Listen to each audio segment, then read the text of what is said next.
America, ఇజ్రాయెల్లో ప్రభుత్వాలకు వ్యతిరేకంగా నిరసనలు మిన్నంటుతూ ఉన్నాయి. నో కింగ్స్ పేరుతో అమెరికాలోని అన్ని రాష్ట్రాలలో జనం రోడ్లపైకి వచ్చి నిరసన వ్యక్తం చేస్తున్నారు. ట్రంప్కు వ్యతిరేకంగా నినాదాలు చేస్తున్నారు. యుద్ధాలు చేయడానికి నువ్వు రాజువు కాదు అంటూ ప్లకార్డులు ప్రదర్శించారు. అమెరికా వ్యాప్తంగా 50 రాష్ట్రాలలో 3200 నిరసన కార్యక్రమాలు చేపట్టారు. వీటిల్లో లక్షల మంది పాల్గొన్నారు. ముఖ్యంగా Washington, Los Angeles, Dallas, Philadelphia, New York వంటి నగరాలలో భారీ ప్రదర్శనలు జరిగాయి. చాలా చోట్ల ట్రంప్ వ్యతిరేక ప్లకార్డులు ప్రదర్శించారు.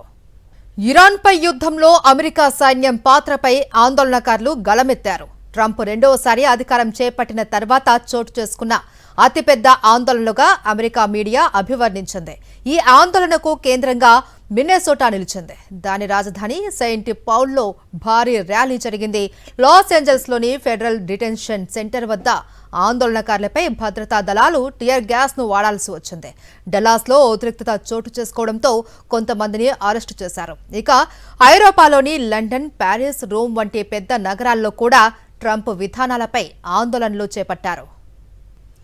ఇటు ఇజ్రాయెల్లోని టెల్ అవీవ్లో పెద్ద ఎత్తున నిరసనలు జరుగుతున్నాయి. నెతన్యాహు ప్రభుత్వానికి వ్యతిరేకంగా ప్రజలు ఆందోళన బాట పట్టారు. ఇరాన్తో యుద్ధాన్ని ఆపాలి అంటూ నిరసన తెలిపారు.